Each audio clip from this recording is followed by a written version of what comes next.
the previous picture is one I took of the temple during the protests, and the temple had actually put out wall posters so that you could see why it was upset, why Buddhists were upset with President Yi and his government.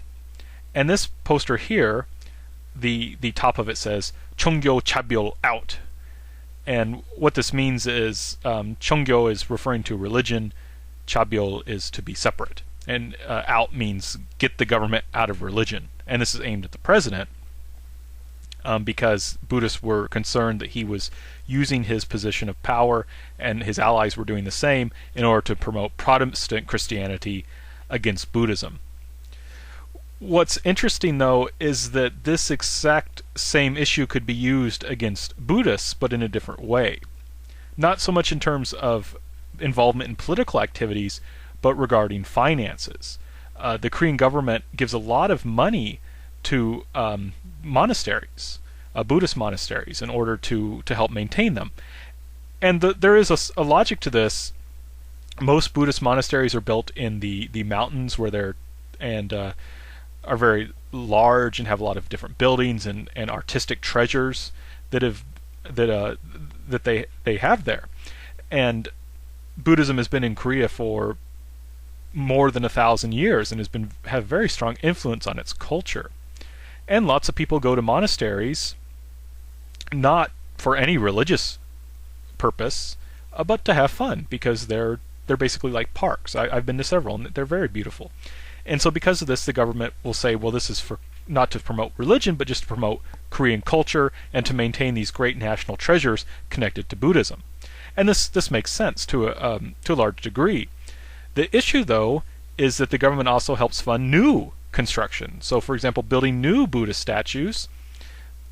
And what's really striking to me is that the Culture and Sports Ministry, which is where also is the government ministry that deals with religion, is helping to build in downtown Seoul an international Son Buddhist meditation retreat. And Son is, you've probably heard of it as Zen Buddhism. That's the Japanese pronunciation of the Chinese character. In Korean it's Sun.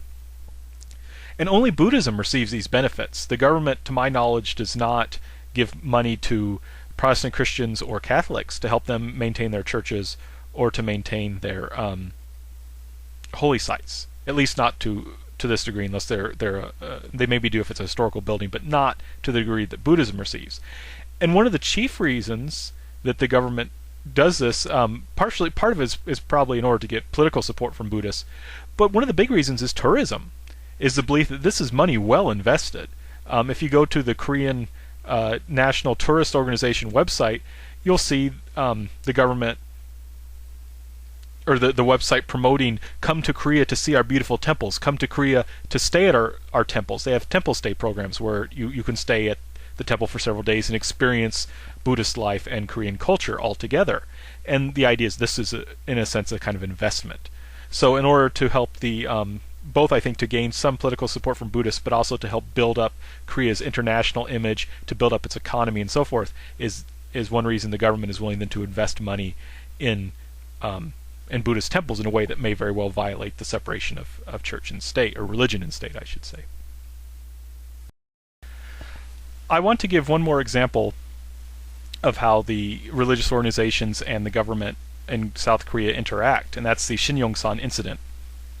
The government wanted to launch a redevelopment plan in the Shinyeongsan neighborhood of Seoul. And this was an area with primarily working class people and small merchants lived. And there were issues and they were going to be forced to move in order to redevelop this area. Well, there were problems in regards to compensation. It didn't seem like they felt they were not being given enough compensation, especially considering how much money that this new project was going to make. And so they refused to move. And had a protest, basically a sit-in, where they stayed in their apartments and weren't going to come out. And the police surrounded one of these apartments and moved to pull the people out forcibly. In Korean protest, it's, I shouldn't say common, but there is a practice of using Molotov cocktails, especially in the more angry or violent protests. And a Molotov cocktail is a glass bottle that you then put gasoline in, and you put a rag in it, and the gasoline soaks through the rag, And when you want to use it, you light the rag and you throw it at your target, and the glass bottle will hit your target and break and spray fiery gasoline everywhere. And will catch, if you hit a person with this, of course it will catch them on their clothing on fire and can give them very serious burns. Well, so the police moved in, and they had some of these the protesters had some of these Molotov cocktails in a wooden watchtower they had built. And in the fracas, as the police moved in, somehow the watchtower then caught on fire from one of these incendiary devices and burned down, killing 5 protesters and 1 police officer. And then the government then backed off because this was a major incident, and and of course the whole apartment basically burned down, and so they didn't use force then to continue to push the people out. But they were at loggerheads. It wasn't quite sure what was going to happen. There was a big problem. The government couldn't keep working to push these people out because it would endanger more lives and become a really bad situation. So they weren't sure what to do. A progressive Catholic organization known as the Priests Association for Justice then came in and said they were going to stay with the people, and a number of the members came in and stayed with them, and they offered daily masses. And that's actually what's going on in this picture, is they're preparing for Mass. A Maryknoll missionary kindly invited me to come and to witness this, and this is my picture. And if you look at that table, you can see there's a picture of 5 or 6 men. 5 of those are the men who were killed, the 5 protesters who died in the fire. 1 is another protester who was killed in a similar incident. And on the top of the table is a crucifix, and that's because they're getting the table ready for Mass, and that's why these people are putting down this stuff in front of it in the foreground. That's so that you can sit down during the Mass. And like I said, they had this Mass daily. The Mass I attended was given by the homily of the Mass, the sermon, was given by a American Jesuit who had become a Korean citizen, and the Mass, the reading for the Mass was Matthew chapter 5 verses 43 to 48, which is in which Jesus says you need to forgive your enemies, you need to pray for enemies, you need to love your enemies and pray for those who persecute you. So this was a very difficult homily, or very difficult text to preach on, because in the front row were the 5 widows of these 5 protesters who died, and of course they weren't in any mood to forgive or to love the government, the people they blamed for the death of their husbands. And the priest, though, managed to do he did a very good job with a very difficult material, and was able to encourage people to do this, to love their enemies, but that loving them did not necessarily mean just accepting that what had happened was okay. It didn't mean that the government, they should necessarily support what the government was doing and so forth. But the key thing here is that in this homily, the priest was really pushing for reconciliation, was trying to work for compromise. And in fact, the Priests Association for Justice was one of the mediating groups that did help achieve a settlement for the situation that ended things as fairly and as well as possible, considering the difficult things that had gone on. So in this case, religion was acting to help build reconciliation within and between different groups in society, and between the government and the people. I should be careful, though. I don't want to make it seem as that everything is just fine and just rosy with the religious situation in Korea. There's also a lot of conflict over religion. So, for example, every now and then there will be disputes between different Buddhist groups over who owns what temple, over whose property something is, and some of these can, in fact, turn violent.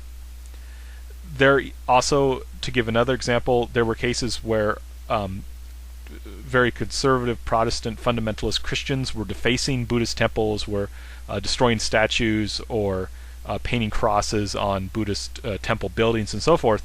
And in fact, for a while there was even some of these Protestant Christians were even burning down some Buddhist temples. I think this ended up being some of the people in this group actually turned out to have some mental problems. So it's hard to tell whether this was just a religious issue or not. But in terms of how people perceived it, it was definitely seen as kind of this Protestant anti-Buddhism among Protestant Christians. So this caused problems. And in these disputes, then the government has to step in and act as a referee to keep everyone happy, to stop the conflict from going out of control and to protect people's lives and property. What's interesting, though, is despite this conflict, it has not led to a reduction in religious freedom. There's still a very strong amount of religious freedom in South Korea, even if at times the government does, that there's conflict over government involvement in it. There is still an amazing amount of religious freedom in comparison to some of the other areas we have studied.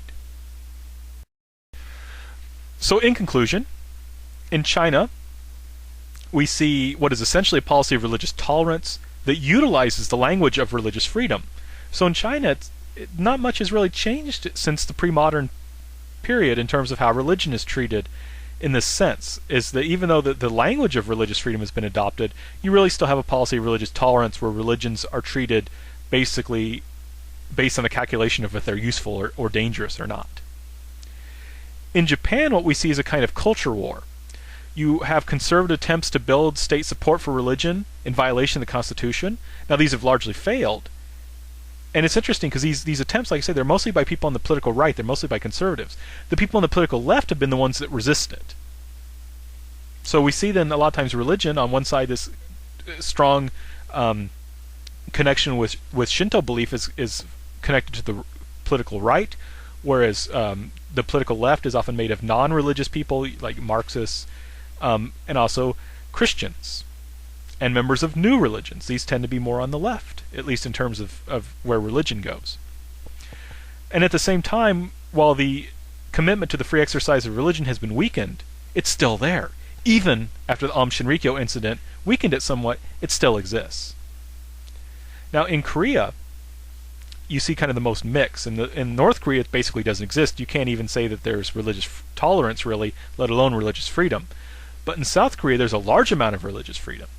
And it's therefore very robust and active in civil society. But what's also interesting is it's not confined to one political group. Unlike in Japan, where there's kind of a connection between where your politics are and your religious beliefs, in Korea it's all over the place. There's liberal Buddhists, there's conservative Buddhists. There's liberal Christians, there's conservative Christians. And there's followers of other new religions that are all over the place as well. And there's a lot of commitment to the free exercise of religion, but some bending of the rules regarding support of different religions. But for the most part, you can say there really is a strong commitment to freedom of religion in Korea, South Korea. What I find fascinating is that all three countries had a similar heritage of religious tolerance rather than religious freedom. Despite the similarities of their past experience, they reacted very differently to the idea of religious freedom. And it seems that the variable is how that value, what was connected to it. How did it come into the country? For example, in China, religious freedom was something that was really forced to a large degree by imperial powers and so forth, using as a kind of pretext to expand their power in the country and so forth. And so religious freedom was often connected with coercion. And there we see the commitment to religious freedom is the weakest. In South Korea, where it's the strongest, a lot of it began with this notion of this Protestant Christian notion of freedom and democracy and human rights and so forth, and spread throughout society.